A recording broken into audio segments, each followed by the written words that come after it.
रुक जाओ चंद्रगुप्त।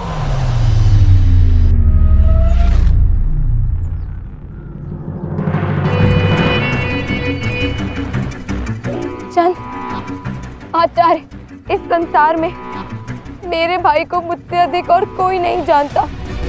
मैं जानती हूँ कि इनका नाम इतिहास में काले अक्षरों से लिखा जाएगा।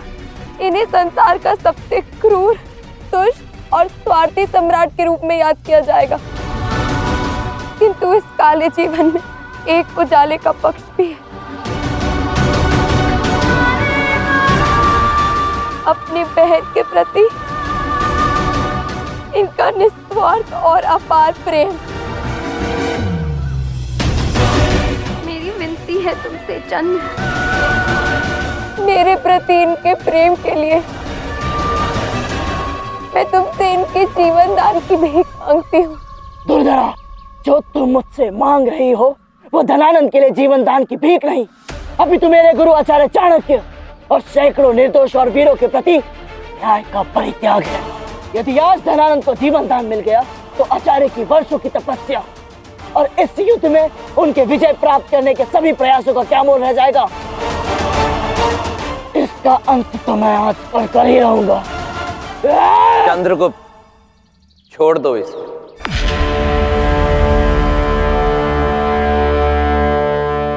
आचार्य, आप ये विनती कैसे स्वीकार कर सकते हैं?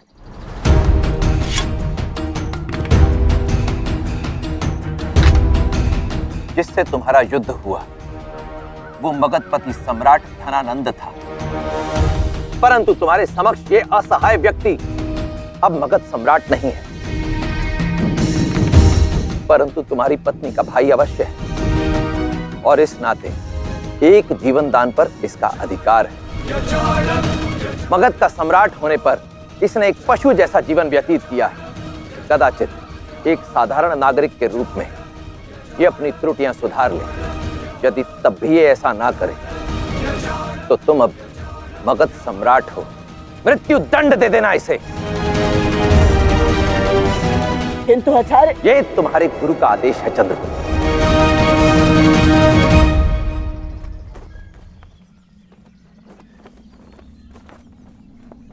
जो आज्ञा आचार्य। मैं ऐसे जीवन दान दूंगा, किंतु एक स्थिति में।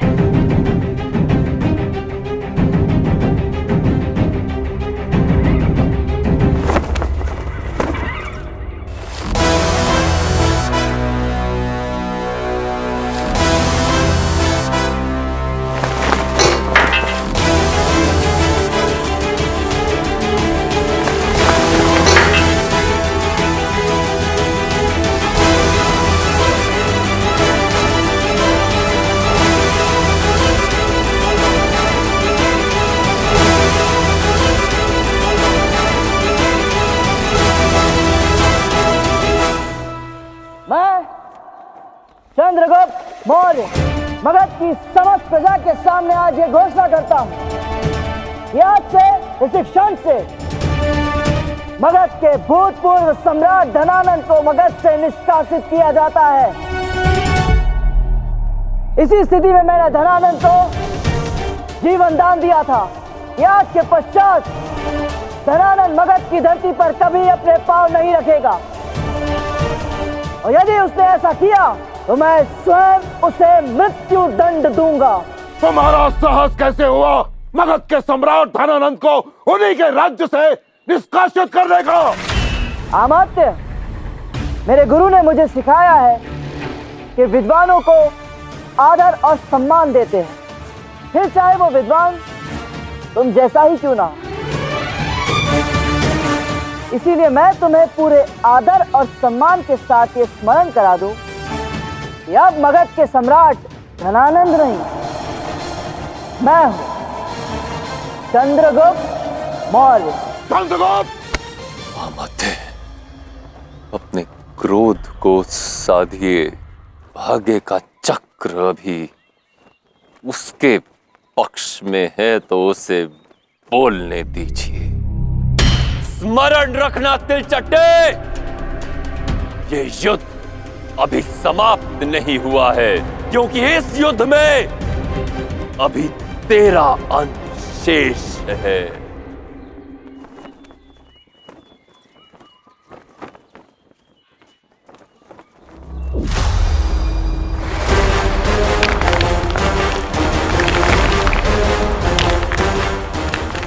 तुम जैसे राक्षस के साथ यही होना चाहिए। अंततः मगध तुम्हारे अत्याचार से मुक्त हो गया।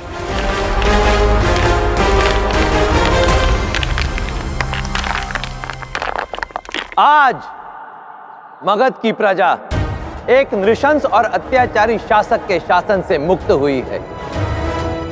अब समय आ गया है जब मगध के राज सिंहासन पर प्रजा के हित की चिंता करने वाला, प्रजा के हित की रक्षा करने वाला एक शासक बैठेगा।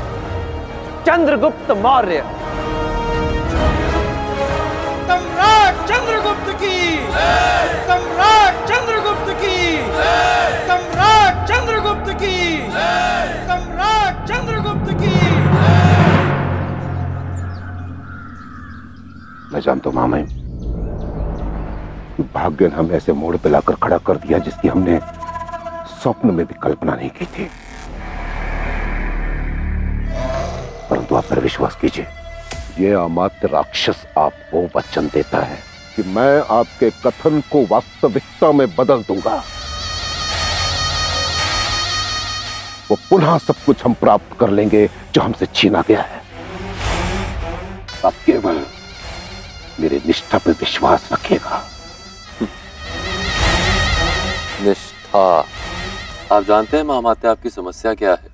आप मुझे केवल आश्वासन और अपनी निष्ठा का प्रमाण दे सकते हैं, किंतु मुझे इस समय अपनी समस्या का निदान चाहिए, आपकी तुच्छ निष्ठा नहीं। इस समय वो तिलचट्टा मेरे सिंहासन पर आसीन होने की तैयारियां कर रहा होगा महामाते, और यदि वो एक बार मेरे सिंहासन पर विराजमान हो गया, सब कुछ बदल जाएगा। समूचा देश मुझ पर हंसेगा। ये शक्तिशाली अजय धनानंद सबके सामने उपहास का पात्र बन जाएगा। नहीं मामा, मैं ऐसा कदापि नहीं होने दूंगा। क्या नहीं होने देंगे आप हमारे? क्या रोक लेंगे आप? आप उस तिलचट्टे को कभी नहीं रोक पाए। उस तिलचट्टे ने मुझसे मेरा मान सम्मान छीन लिया, आप उसे रोक नहीं पाए। उस तिलचट्टे ने मुझे मेरे ही राज्य से निष्कासित कर दिया, आप उसे रोक नहीं पाए। मैं आपको अपने जीवन की सबसे बड़ी पूंजी समझता था महामाते, किंतु आप मेरे पैरों में पड़ी बेड़ी के समान बोझ सिद्ध हुए। ये मेरी भूल थी कि अपने सिंहासन की रक्षा के लिए मैं किसी और पर निर्भर रहा, किंतु अब मुझे किसी की कोई आवश्यकता नहीं।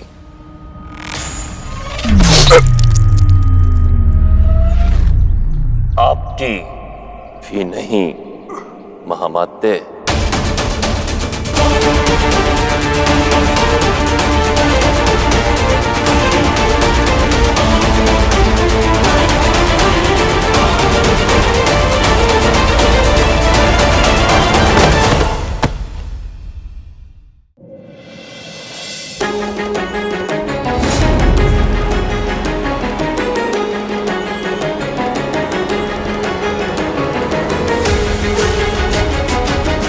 जाओ चंद्रगुप्त, अपना आसन ग्रहण करो।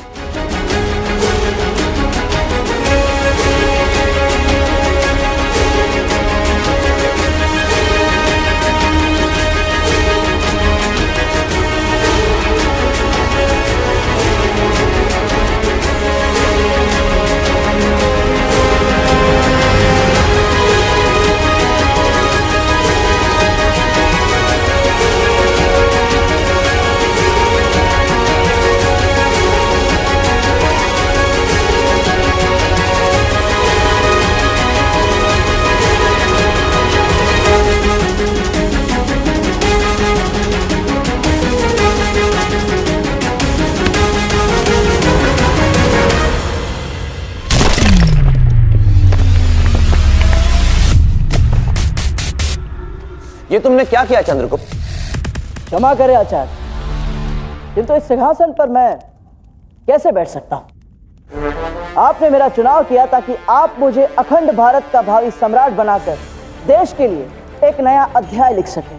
धनानंद को उसके सिंहासन से विमुक्त कर आपने मुझे चुना इस पर विराजमान होने के लिए, क्योंकि आप धनानंद और उसकी सोच का अंत करना चाहते थे। तो आचार्य, भला ये नया अध्याय, ये नई सोच इस पुराने सिंहासन के साथ कैसे आरंभ हो सकती है? ये मात्र एक सिंहासन नहीं, ये प्रतीक है उस धूर्त धनानंद की अराजकता का, उसके अन्याय का, उसके कुशासन का, जो वर्षों से मगध के इस राज्यसभा में चलता आया है। इसीलिए मैंने इसे तोड़ दिया आचार्य, क्योंकि धनानंद और उसकी सोच के साथ उसके इस सिंहासन का अंत भी अनिवार्य था।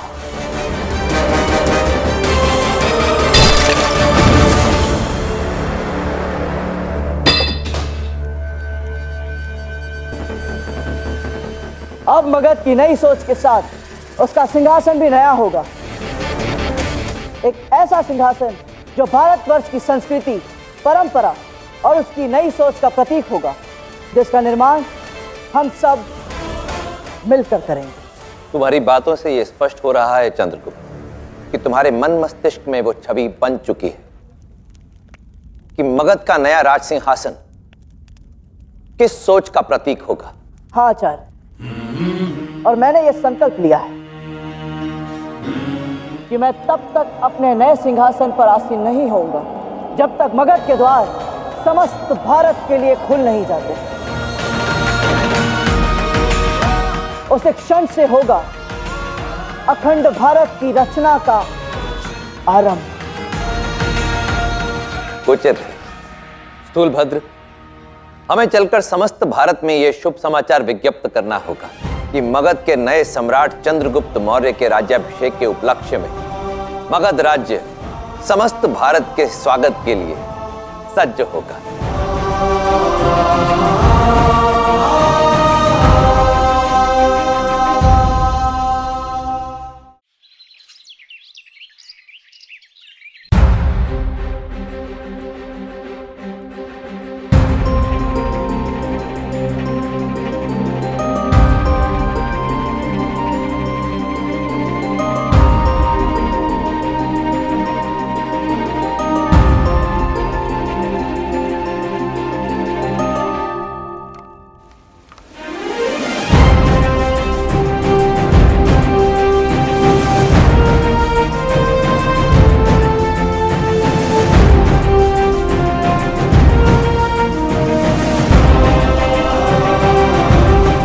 उठिए सम्राट चंद्रगुप्त,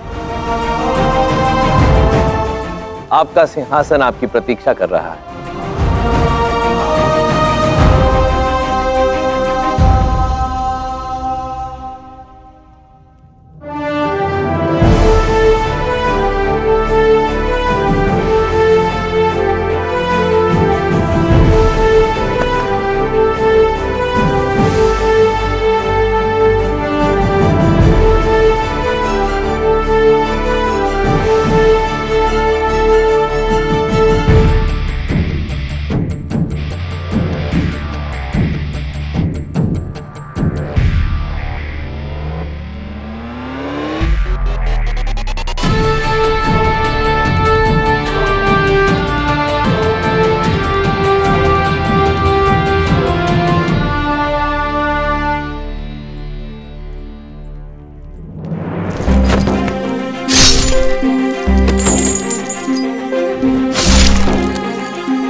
यह सिंहासन आप सबकी स्मृति में बना है।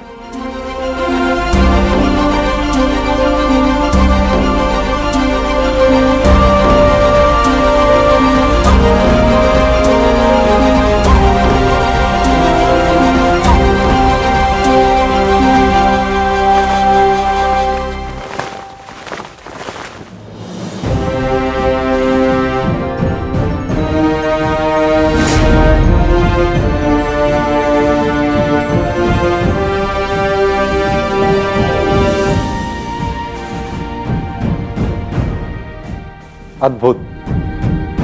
मैंने आज से पूर्व इतना सुंदर और दिव्य सिंहासन कभी नहीं देखा। ये सिंहासन 5 तत्वों से बना है। पहला तत्व भारत माँ की मिट्टी, जो हमें सदैव स्मरण कराती रहेंगी कि देश की रक्षा करना हमारा परम कर्तव्य है। दूसरा तत्व लोहे की बेड़िया। ये वो लोहे की बेड़िया है जिसने बालपन में ही मुझे दास बना दिया था, और ये मुझे स्मरण कराएंगी कि इस नए भारतवर्ष में किसी भी प्रकार की अराजकता, परतंत्रता, दासत्व कभी ना पनपे। तीसरा तत्व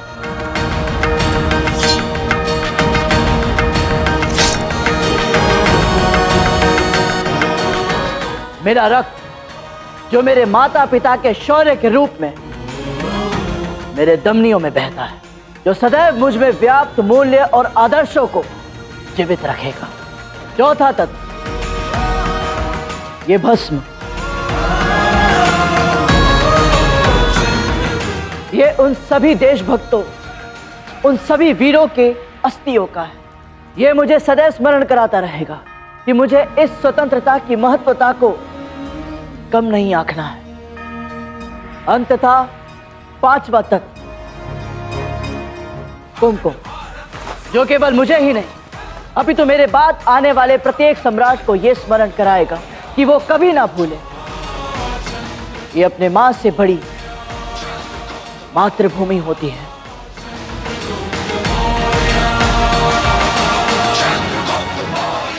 चंद्र, अब समय आ गया जब तुम अपने सिंहासन पर आसीन होकर एक नए अध्याय का आरंभ करो।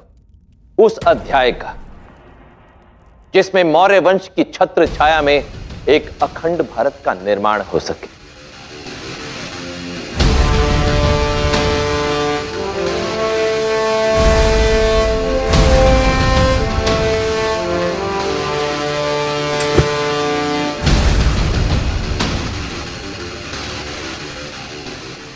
सम्राट चंद्रगुप्त की, सम्राट चंद्रगुप्त की, सम्राट चंद्रगुप्त की, सम्राट चंद्रगुप्त की,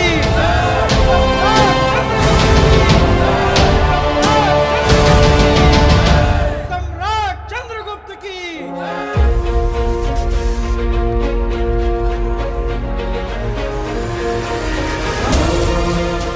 जिस शिखा का तूने आज अपमान किया, मैं उसी शिखा की शपथ लेता हूं कि तेरे नंद वंश का समूल नाश कर दूंगा। दनानंद, तुझे इस सिंहासन से उखाड़ कर यहां एक योग्य शासक को बिठाऊंगा।